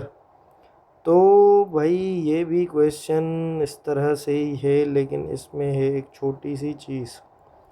अब देखो ये क्वेश्चन है आपका, क्या है, इस तरह से करके फॉर एग्जांपल मैं बनाता हूँ, this is spring, this is normal x, ठीक है। इसको हमने क्या किया, फोर्स लगाकर स्ट्रेच किया, फोर्स लगाकर स्ट्रेच किया जब इसको हमने, तो ये इस तरह से हो गया। और स्ट्रेच हमने इसको कितना किया, 5 सेंटीमीटर, 5 सेंटीमीटर हमने इसको स्ट्रेच किया, ये हमारा x1। तो अब इसको हमने मज़ीद स्ट्रेच करना है, ठीक है, इसको हम ऐसे ही नहीं छोड़ रहे। x2 is equals to another 5, तो अनदर 5 कितना होगा, x1 प्लस 5, तो x2 विल बी क्या, 5 plus 5, x2 is equals to 10। अब आपने बताना है कि इस पूरे जो हमने कांड किया इसमें 5 इसको हमने मज़ीद खींचा, उसके बाद अनदर 5 खींचा, और इसकी जब स्प्रिंग कांस्टेंट हमें पता है कि इस बेचारे की spring constant K is equals to 3 into 10 power 3 है। 3 इंटू 10 पावर 3 थी, कितनी थी, 5 इंटू 10 पावर 3 थी। चलो कोई मसला नहीं है, इधर लिख लेते हैं, 5 इंटू 10 पावर 3 थी न्यूटन पर मीटर। तो आपके पास वर्क क्या होगा, तो भाई वही work energy theorem, work energy theorem 1/2 kx²। अब आप बोलोगे कि इसमें तो एक एक्स है, तो इसी वजह से तो बोलते हैं कि थोड़ा दिमाग लगाओ। दिमाग आप किस तरह से लगाओगे, u is equals to 1/2 k, x निकालोगे आप x2 माइनस x1 का स्क्वायर, तो u is equals to 1/2 k की वैल्यू क्या है, 5 इंटू 10 पावर 3, x2 क्या है, बाद वाला है 10, शुरू वाला कितना है 5, इसका square, u is equals to 1/2 into 5 into 10 power 3, और ये कितना हो जाएगा, ये होगा 5, 5 का स्क्वायर, तो ये कितना होगा, u is equals to 1/2 into 5 into 10 power 3, और ये कितना हो जाएगा, ये हो जाएगा 25। तो आप इसको सॉल्व करो, 5 इंटू 25 कितना होगा, 125, 125 को डिवाइड करो जब आप किसके साथ, 2 के साथ, तो ये कितना होगा, यहाँ पर आंसर लिखा हुआ है, नहीं लिखा हुआ, तो अच्छा यहाँ पर एक और चीज़ भी है ना, यहाँ पर देखो यूनिट्स का ध्यान किया करो, ये सेंटीमीटर है, और यहाँ पर मुझे अगर यूनिट्स रखने हैं तो एक जैसे ही रखने हैं, क्योंकि मेरी जो के है ना, के ये वाली, इसका वैल्यू है न्यूटन पर मीटर में, तो आपने क्या करना है, सारे यूनिट्स को मीटर में रखना है। तो ये x अगर 5 सेंटीमीटर था तो इसको मुझे क्या लिखना था, इसको मुझे लिखना था फॉर एग्जांपल, इसको मैं डिवाइड करूँ 5/100 के साथ, और इसको मैं डिवाइड करूँ कितना, इसको भी 100 के साथ, तो ये तो मेरा बन जाएगा 1/10, और ये कितना बनेगा, ये बनेगा 1/20, ठीक है। लेकिन सॉल्व जल्दी हो इस वजह से करने के लिए दोनों के नीचे 100 रख लेते हैं, 5/100 और ये 10/100। तो यहाँ पर अगर करेंगे इसको सॉल्व, तो ये किस तरह से होगा, u इज इक्वल्स टू 1/2 और k की जगह पर 5 इंटू 10 पावर 3, और ये x2 minus x1 square, x2 की वैल्यू क्या थी, बाद वाला कितना था 10, नीचे आएगा 100, और शुरू वाला कितना था 5, अपान क्या आएगा 100 और दोनों का square. u is equals to 1/2 k की जगह 5 × 10⁻³ और ये ब्रैकेट और ये कितना होगा x, ये 100 और ये 10 - 5 और इसका square. u is equals to 1/2 × 5 × 10⁻³ और ये कितना होगा 10 - 5 कितना होगा 5, नीचे आएगा 100 और इसका स्क्वायर करोगे तो 1/20 आएगा। और जब आप इसको सॉल्व करेंगे u इज इक्वल्स टू 1/2 × 5 × 10⁻³ और ये आएगा 1/400। 400 को आप किस तरह से सॉल्व करोगे, तो इसकी टेबल पढ़ो 1 और 8 और ये 0, ये हो गया ख़त्म और ये ऊपर होगा 10⁻³ और नीचे होगा 160। और जब इसको आप सॉल्व करोगे, कोई मिस्टेक तो नहीं की हमने, 10 - 5 फ़िलहाल तक के लिए तो कोई मिस्टेक नहीं की, तो ये हमारा आंसर आएगा 6.25 और ये जूल या न्यूटन इंटू मीटर। ऑप्शन देखो अगर है तो ठीक है, वरना आप लोग होशियार होगे मुझे करेक्ट करवा लोगे। हाँ भाई ये एक ऑप्शन है, ठीक है। आप लोग वेरीफाई करना, यही आंसर होगा, लेकिन फिर भी आप लोग करके बता देना मुझे, ठीक है। कोई मसले वाली बात नहीं, गलत आंसर नहीं, लेकिन फिर भी जो है मैं आपको बता रहा हूँ। क्वेश्चंस देखो ना, गलती किसी से भी हो सकती है। अब मैं फाइनल ईयर MBBS स्टूडेंट हूँ, ये मैं बार बार इसलिए बोलता हूँ आपको कि आपकी अंडरस्टैंडिंग मेरी अंडरस्टैंडिंग में फ़र्क है। आप लोगों को जो है ज़्यादा नॉलेज है, ज़्यादा पता है, ज़्यादा प्रैक्टिस है, तो अगर मैं कहीं पर मिस्टेक करूँगा तो आप मुझे हाईलाइट करके वो बता सकते हो। 2 springs of a spring constant 1500 Newton per meter and 3000 Newton per meter respectively are stretched with the same force. They will have the potential energy in the ratio of। अच्छा, अब यहाँ पर देखो आपसे क्या बोला गया है कि पोटेंशियल एनर्जी का रेशो बताओ। जब हम क्या करते हैं, एक पोटेंशियल एनर्जी एक स्प्रिंग कांस्टेंट K1 जो कि है 1500 न्यूटन पर मीटर, दूसरी स्प्रिंग कांस्टेंट K2 जो कि है 3000 न्यूटन पर मीटर, दोनों को हम सेम फोर्स के साथ स्ट्रेच करते हैं। तो आपने बताना है कि what will be the ratio of their potential energies. तो सबसे पहले कि potential energy is equals to 1/2 kx²। तो ये तो कांस्टेंट है, तो u is proportional to x²। अब x क्या है, कितना होगा, ये तो हम निकालें। तो ये किसके इक्वल होगा, f is equals to -kx। और यहाँ पर अगर मैं x की वैल्यू निकालूँ तो ये कितना आएगा, x is equals to f/k। यानी कि फोर्स अगर कांस्टेंट है तो x is inversely proportional to k। जिसकी k की वैल्यू कम होगी उसका x ज़्यादा होगा।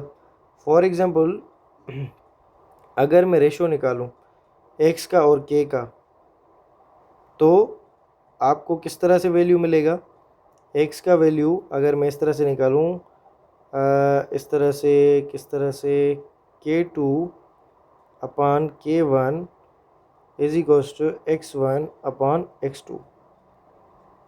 ठीक है, K2 कितनी है, K2 है हमारी 3000, नीचे कितना है 1500, तो ये कितना हो जाएगा x1/x2 हो जाएगा 2:1। लेकिन 2:1 तो होगा, लेकिन u प्रोपोर्शनल है x² के साथ। तो अगर x1 की पोटेंशियल एनर्जी का रेशो होगा तो ये 2 का स्क्वायर होगा, यानी कि हो जाएगा 4। और ये x1 का अगर होगा या x2 का अगर होगा 1 तो इसका ये हो जाएगा स्क्वायर, तो ये हो जाएगा 1। यानी कि आपका जो रिज़ल्ट बनेगा वो बनेगा 4:1। करके देखना भाई, ठीक है। वेरिफिकेशन लाजमी है। अच्छा, उसके बाद हमारा एक प्यारा सा क्वेश्चन, इसको मैं करवाता हूँ, लेकिन ये से पहले a proton as a positive, simple conceptual पहले करवाऊँ ताकि वो बाद वाले कर सको ना। A proton has a positive charge Q। For suppose if two protons are brought near to one another, the potential energy of the system will।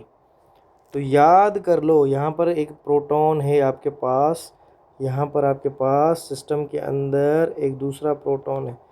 अब आप क्या कर रहे हो, आप चाहते हो कि आप इस प्रोटॉन को इसके करीब लाओ, और ये सपोज करो कि इसका सिस्टम है, ठीक है। This is system P proton के लिए। तो जब इन दोनों चार्जेस को आप अट्रैक्ट कर यानी कि करीब लाओगे, तो दोनों चार्जेस क्या हैं, सेम चार्जेस। दोनों चार्जेस क्या हैं, दोनों चार्जेस हैं सेम चार्जेस, या इनको बोलते हैं अलाइक चार्जेस, सिमिलर चार्जेस। तो सेम चार्जेस की वजह से क्या क्रिएट होगा, यहाँ पर रिपल्जन क्रिएट होगा। और जहाँ पर रिपल्जन क्रिएट होता है, वहाँ पर जो सिस्टम की एनर्जी होती है, वो सिस्टम की एनर्जी इंक्रीज़ करती है, ठीक है। और अगर मैं पॉजिटिव और नेगेटिव दोनों को करीब लाऊं, तो ओवरऑल जो सिस्टम होगा, वहाँ पर क्या होगी, वहाँ पर होगी attraction.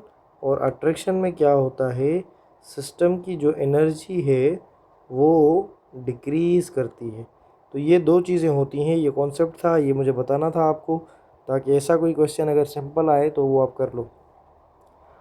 A body is falling under gravity. A body is falling under gravity when it loses gravitational potential energy by u. Its speed v.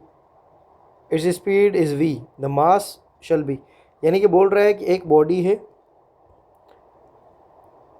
इस तरह से करके नीचे आ रही है, फ्रीली फॉलिंग है। तो जब ये अपनी एनर्जी डिक्रीज़ करती है, ठीक है, एनर्जी डिक्रीज़ करती है बाय यू, तो इसकी स्पीड होती है v। तो इसका मास क्या होगा, ठीक है, इसका मास किसके इक्वल होगा। तो फॉर सपोज अगर मैं आपको एक छोटी सी चीज़ बताऊं कि जब ये ऊपर से नीचे आएगी, तो इसकी काइनेटिक एनर्जी होगी, इसके पास काइनेटिक एनर्जी होगी जब ये नीचे आ रही होगी। सबसे पहले तो जब ये ऊपर गई है तो इसके पास पोटेंशियल एनर्जी होगी mgh, और जब ये नीचे आ रही होगी तो इसके पास एनर्जी होगी काइनेटिक एनर्जी 1/2 mv², जो कि पोटेंशियल एनर्जी किस में कन्वर्ट हो रही होगी, काइनेटिक एनर्जी के अंदर, ठीक है। किसके अंदर कन्वर्ट हो रही होगी, काइनेटिक एनर्जी के अंदर। तो इसने बोल दिया कि इसने जो है अपनी पोटेंशियल एनर्जी क्या कर दी, लूज़ कर दी। ग्रेविटेशनल पोटेंशियल एनर्जी इसने क्या की है, लूज़ कर दी है। तो इसकी स्पीड v है, तो इसका मास जो है वो क्या होगा, मास की वैल्यू जो है आपने यहाँ पर बतानी है। तो हमने प्रिंसिपल लगाना है कि लॉस n, क्योंकि मैंने आपको बताया ना कि ऊपर जब ये होगा तो इसके पास पोटेंशियल एनर्जी थी, पोटेंशियल एनर्जी जिसको इसने u के साथ ज़ाहिर किया है। तो जब ये नीचे आएगा तो वो किस में कन्वर्ट होगी, काइनेटिक एनर्जी में, ठीक है। तो किस में कन्वर्ट होगी, काइनेटिक एनर्जी में। तो loss of u is equals to gain in K kinetic energy. तो लॉस ऑफ ये गेन इन काइनेटिक एनर्जी कितना होगा, 1/2 mv²। लॉस कितना हुआ है, u।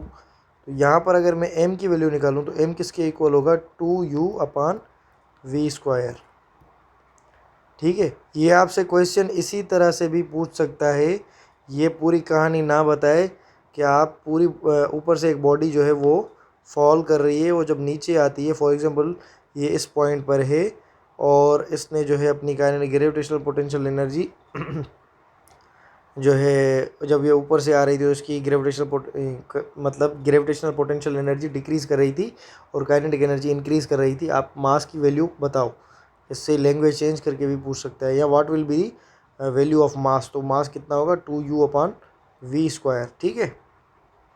ये आपका आंसर है, यहाँ पर लिखा हुआ है ये। If we throw a body upwards with a velocity of 4 metre पर second, at what height its kinetic energy reduces to half of its initial value। अब ठीक है, आपसे बोला जा रहा है कि एक बॉल को हमने थ्रो किया 4 मीटर पर सेकेंड के साथ, कौन सी हाइट पर इसकी जो काइनेटिक एनर्जी है वो इसके हाफ़ हो जाएगी, यानी कि रिड्यूस होकर हाफ़ हो जाएगी। तो अगर आपने एक चीज़ पढ़ी हो इसमें दो कॉन्सेप्ट्स हैं, इस वजह से मैंने ये क्वेश्चन आपको दिया है। नीचे देखो सॉल्यूशन भी गिवन है, पहले सॉल्यूशन से देख लो। काइनेटिक एनर्जी को 1/2 mv², तो इसमें से वेलोसिटी किसके साथ प्रोपोर्शनल होगी, √k के साथ। तो आपसे पूछा गया है कि किस जो है अपना हाइट पर, किस हाइट पर आपकी जो काइनेटिक एनर्जी है वो हाफ़ हो जाएगी। तो अगर काइनेटिक एनर्जी को हमें हाफ़ करना है तो हमारी वेलोसिटी कितनी होनी चाहिए, मैंने बताया था ना कि आपको कि kinetic energy is equals to 1/2 mv²। तो ये प्रोपोर्शनल है किसके साथ, वेलोसिटी के स्क्वायर के साथ।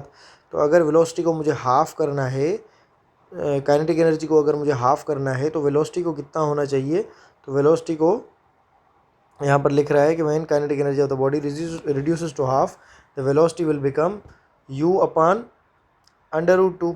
u अपान √2 की वैल्यू क्या है, 4/√2। 4/√2 क्या होगा, 2/√2। ठीक है, तो यहाँ से इक्वेशन से आप लगाओगे हाइट के लिए, ये फार्मूला है v² is equal to U square minus 2gh। शुरू वाली वेलोसिटी रखोगे, बाद वाली वेलोसिटी रखोगे, तो आपका जो है हाइट का वैल्यू निकल आएगा। अब आप बोलोगे ये तो पूरा लिखा हुआ था, इसने पढ़ के बता दिया, पता नहीं कौन सा एहसान किया। तो यहाँ पर मैं आपको ड्रॉ करके दिखाता हूँ कि काइनेटिक एनर्जी का फॉर्मूला क्या है। पहला स्टेप मुझे आपको बताना है, बाकी आप कर लोगे खुद। Kinetic energy is proportional to 1/2 mv²। So kinetic energy is proportional to square of velocity.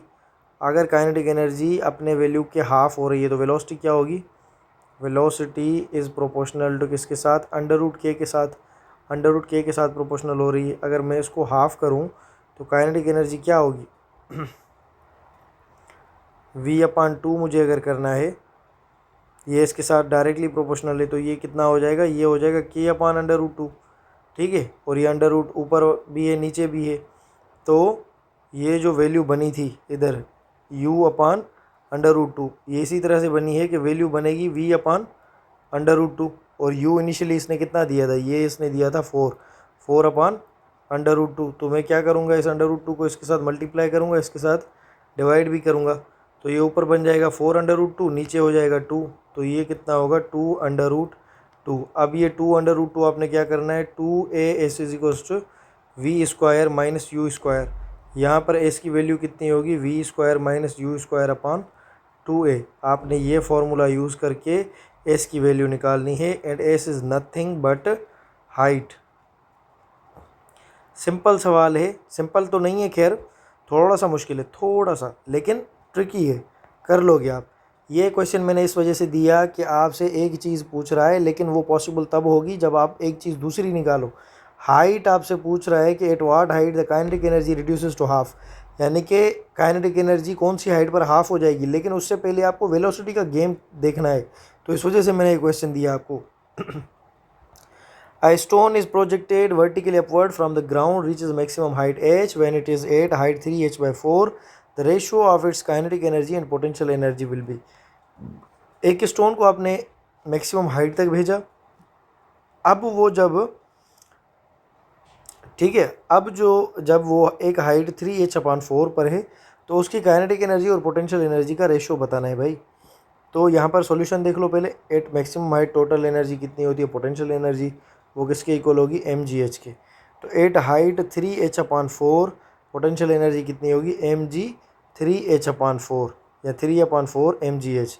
तो काइनेटिक एनर्जी कितनी होगी, तो kinetic energy total energy plus potential energy के इक्वल होती है। तो काइनेटिक मुझे निकालनी है, तो टोटल माइनस में क्या करूँगा, पोटेंशियल एनर्जी। तो टोटल हमारी कितनी थी, mgh माइनस 3। अब आप बोलोगे यार समझ नहीं आ रहा, तो मैं इस तरह से करके आपको बताऊं कि जब एक बॉल को हमने किया थ्रो, ये क्या ऊपर इस तरह से, और सपोज़ करो ये थोड़ी देर के लिए यहाँ पर रुक गया, तो ये हाइट h से ऊपर है, तो इसकी वो टोटल एनर्जी कितनी है, बॉल जो मैक्सिमम हाइट पर होगा उसकी टोटल एनर्जी होती है mgh।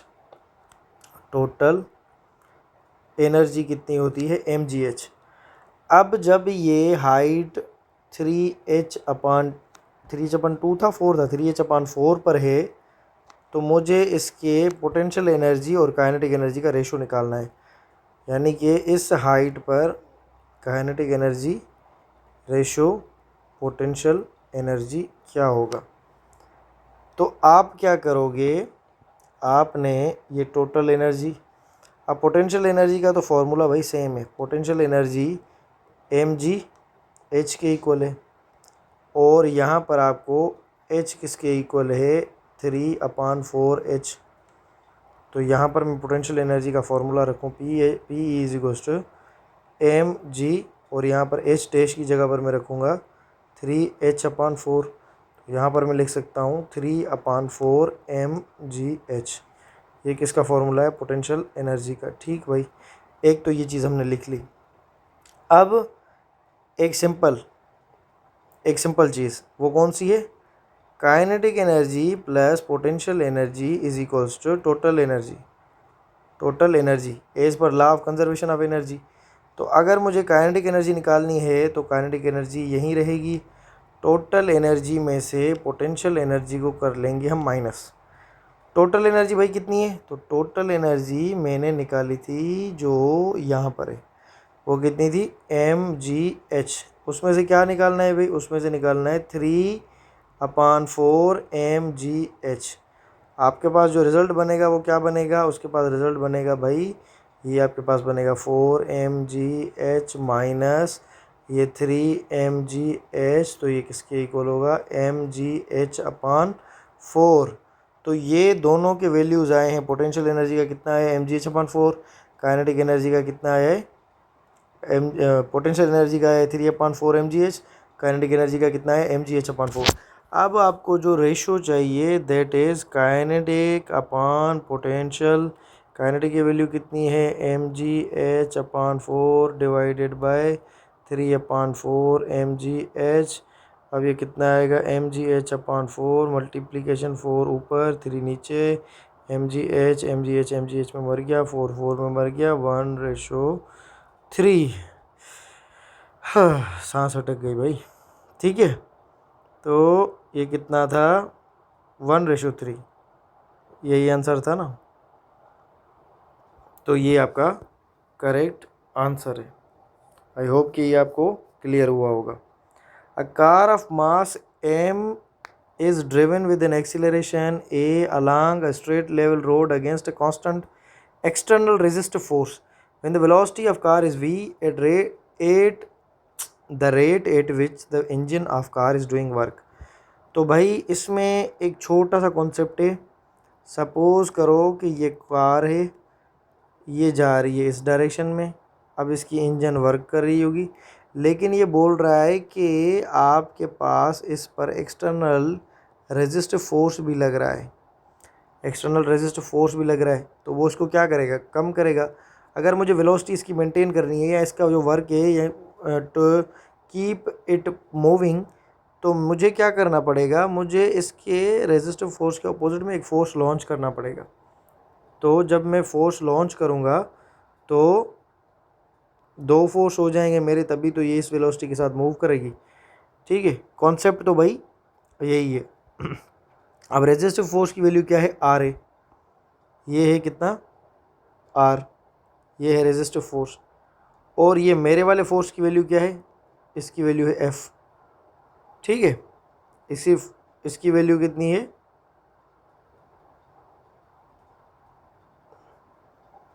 इसकी वैल्यू है हमारे पास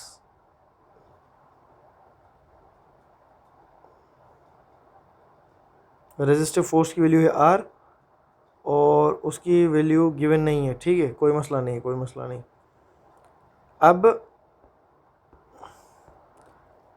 अब जो है आपसे पूछा गया है वर्क के वो सेम वेलोसिटी के साथ मूव करे, तो कितने फोर्सेस लग रहे हैं, यहाँ पर लग रहा है आपका एफ आर, इधर लग रहा है आपका एफ ए।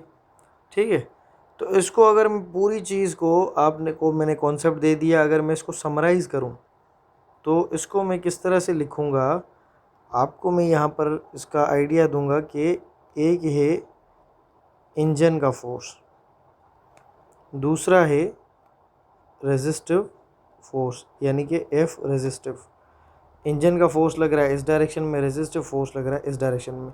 तो जब दो फोर्सेस लगते हैं तो एक नेट फोर्स बनता है। तो अगर मैं इस तरह से लिखूं कि F net is equals to, car move कर रही है ना भाई, तो इसमें से माइनस होगा F engine minus F R. F net कितना होता है एम ए, और एफ इंजन कितना होगा जो भी है फॉर सपोज एफ ई के साथ जाहिर करते हैं, और ये आपका एफ आर।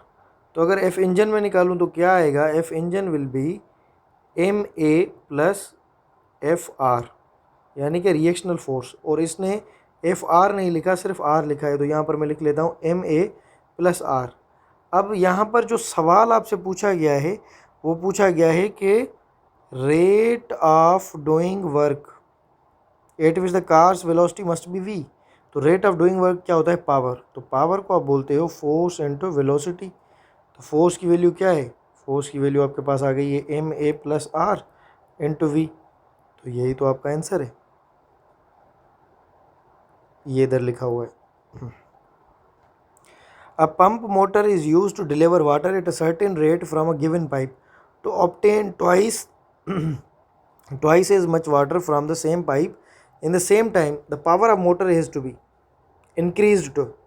तो यहाँ पर देखो आपके पास जो वर्क डन है, अच्छा यहाँ पर वाटर का इसने जो है ना मच लिखा हुआ है यहाँ पर, लेकिन वॉल्यूम का कॉन्सेप्ट नहीं यूज़ किया इसने मास का कॉन्सेप्ट यूज़ किया है। तो आपने मास के हिसाब से ही इसको जो है वो टैकल करना है। वर्क अपॉन टाइम होता है भाई पावर का फॉर्मूला। वर्क की वैल्यू क्या होती है, work sometimes equals to M G H, क्योंकि हमने पढ़ा है कि work energy theorem. M G H क्यों करेंगे, क्योंकि ये जो है मोटर से एक पाइप के थ्रू वाटर ड्राइव कर रहा है ऊपर, तो ये एम जी एच बनेगा। और अब इस पावर को आपने डबल करना है, तो एम जी एच अपॉन 2। तो पावर किसके साथ प्रोपोर्शनल है सॉरी, पावर किसके साथ प्रोपोर्शनल है, एम के साथ। तो आपका जो एम है, अगर मास को मैं डबल कर दूंगा तो पोटेंशियल एनर्जी क्या हो जाएगी, पोटेंशियल एनर्जी हो जाएगी डबल, सॉरी अपना पावर हो जाएगा डबल। ये पावर है, पोटेंशियल एनर्जी नहीं।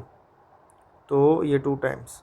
मुश्किल था इतना आसान था, इतना मुश्किल नहीं था। आप भी बोलोगे पता नहीं कौन कौन से क्वेश्चन लेकर, पता नहीं। चलो, पार्टिकल मूव्स वेलोसिटी, ये तो हमने किया था ना, ठीक है, पीछे किया था, क्योंकि इसमें थोड़े बहुत सवाल रिपीट भी हैं। अब जो क्वेश्चन हमने मिस किए थे वो हम करें। एक तो क्वेश्चन हमने ये मिस किया था, a body is attached to a lower end of a vertical spring and it is gradually lower to its equilibrium position. This is stretched the spring by length x। If the same body attached to the same spring is allowed to fall suddenly, what would be the maximum stretching in this case? यानी कि बोल रहा है कि body attach है lower end of vertical spring के साथ, spiral spring है जो ग्रेजुअली लोअर हो रहा है इक्विलिब्रियम पोजीशन से, lower to its equilibrium position, यानी कि उसको इक्विलिब्रियम पोजीशन तक हमने क्या किया है, लोअर किया है। This stretches the spring by length x। If the same body attached to the same spring is allowed to fall suddenly, what should be the maximum stretch in this case? तो अगर इसका आपको idea नहीं समझ आया तो basically ये कह रहा है कि ये इस तरह से एक स्प्रिंग है, इसमें एक मास बंधा हुआ है। अब इसको हमने क्या किया है, इसको हमने आहिस्ता करके ऊपर कर दिया है x। अब ये इक्विलिब्रियम पोजीशन से इस तरह से हो गया और ये x। अब हम क्या कर रहे हैं, सडनली इसको ड्रॉप कर रहे हैं, सडनली ड्रॉप कर रहे हैं यानी कि छोड़ रहे हैं। तो ये थर्ड सिनेरियो में ये कितना स्ट्रेच होगा, x वुड बी व्हाट, ये आपसे पूछा गया है। सवाल इतना मुश्किल नहीं है। तो अगर मैं थोड़ा सा आपको आइडिया दूं, ये वर्टिकल स्प्रिंग है, तो इसका मकसद ये है कि आपके पास क्या होगा, इस पर वर्टिकली डाउनवर्ड हमारा mg लगेगा, ऊपर क्या लगेगा, ऊपर लगेगा kx according to Hooke's law. ये हमारा हुक्स लॉ है। Hooke's law is equals to force is directly proportional to displacement, ठीक है। और ये आपका हुक्स लॉ का फॉर्मूला है माइनस kx, ठीक है। और फोर्स अप्लाइड जो होता है वो डिस्प्लेसमेंट के डायरेक्शन में होता है, रीस्टोरिंग फोर्स जो होता है वो डिस्प्लेसमेंट के ऑपोजिट होता है। तो यहाँ पर ये जो फॉर्मूला में F लिखा हुआ है, this is about restoring force. तो mg अपन kx, तो ये इधर mg is equals to kx बना। अब आगे क्या होगा अगर आपने देखा हो तो यहाँ पर लिख रहा है x किसके इक्वल होगा, mg अपन k। तो x किसके इक्वल होगा, यहाँ पर अगर x की वैल्यू रखें mg अपन k, ठीक है, हमें एक एक्स तो मिल गया जो कि स्ट्रेच हुआ, लेकिन मैक्सिमम स्ट्रेच किस तरह से होगा? अगर इसको हम बोलें, सपोज़ करें कि ये ऑसिलेट कर रही है बॉडी, तो जब बॉडी ऑसिलेट करती है तो law of conservation of energy follow होता है, एक एनर्जी लॉस होती है, दूसरी गेन होती है। तो आपकी जो काइनेटिक एनर्जी होती है 1/2 के वाई स्क्वायर, ये दोनों एनर्जीज़ का कन्वर्शन होता है 1/2 के वाई स्क्वायर, वो किस में कन्वर्ट होगी? एम जी वाई में, एम जी वाई के अंदर। तो आपके पास वैल्यू हमें किसकी निकालनी थी? एक्स की। तो अगर ये एक वाई से एक वाई मर गया, वाई इज इक्वल्स टू, इधर मैं रखूँ 2mg/k, ठीक है, 2mg/k। तो 2mg/k, जो mg/k है वो किसके इक्वल है? x के इक्वल है। तो y will be equal to 2x, यानी कि डबल ऑफ जो हमने स्ट्रेच किया है उसके डबल। ये आपका आंसर है, ठीक है, कोई मुश्किल नहीं है, थोड़ी प्रैक्टिस करनी पड़ेगी आप लोगों को, ठीक है। अच्छा भाई, तो ये सवाल है ग्राफ वाला, तो इसमें आपको क्या करना है? When the distance covered by the body is 5 metre, kinetic energy क्या होगी? डिस्टेंस कितना है? 5 मीटर। रेजिस्टिव फोर्स दिखा रहा है, डिस्टेंस जो है covered by the body is shown in the figure, the mass कितना है? 25। तो काइनेटिक एनर्जी किसके इक्वल होगी? इनिशियल वेलोसिटी भी इसने दी हुई है, ठीक है। अच्छा, तो मुझे लगता है कि हो सकता है इसमें इंटीग्रेशन यूज़ हो, तो इस वजह से मैं इस क्वेश्चन को कैंसिल कर रहा हूँ, ठीक है। अगर इसमें यूज़ नहीं होगी तो मैं नेक्स्ट क्वेश्चन नेक्स्ट वीडियो में करवा दूंगा, लेकिन इंटीग्रेशन और ये कॉन्सेप्ट आपके लिए नहीं है। मेडिकल के लिए आपको सिंपल कॉन्सेप्ट वाली चीज़ें बतानी है मुझे। अच्छा, यहाँ पर है two man with weights in the ratio of 5:3 run up stairs in the times in the ratio of 11:9, the ratio of power of first to second. तो पावर क्या है भाई? Power is equals to work upon time, work is equals to mgh/टाइम। mgh/टाइम मैंने क्यों रखा है भाई? क्योंकि ये सीढ़ियाँ ऊपर चढ़ रहे हैं, तो जैसे जैसे ये सीढ़ियाँ ऊपर चढ़ेंगे ना, तो ये अपना हाइट h कवर करेंगे, और इनका वेट है mg, तो ये mgh बनेगा। तो जब ये ऊपर जाएंगे तो इनका वेट देखो किस हिसाब से। सबसे पहले तो देखो इस तरह से P2/P1 is equals to W2/W1, और इंटर क्या होगा? T1/T2, ठीक है। तो P2/P1, बाद वाले का रेशो हमने पहले रखना है, 3/5 is equals to W2। W2 क्या है भाई?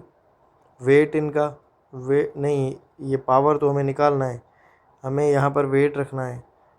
ये P2/P1 is equals to W2, wait क्या है? वेट भाई है 5/3 इंटू T1। T1 क्या है? 11/9। 11/9, तो ये कितना होगा? ये होगा आपका 11/5 57। तो ये क्या बनेगा? ये मैंने सही किया है, 5:3 और 11:9, तो ये 27/55 बनेगा,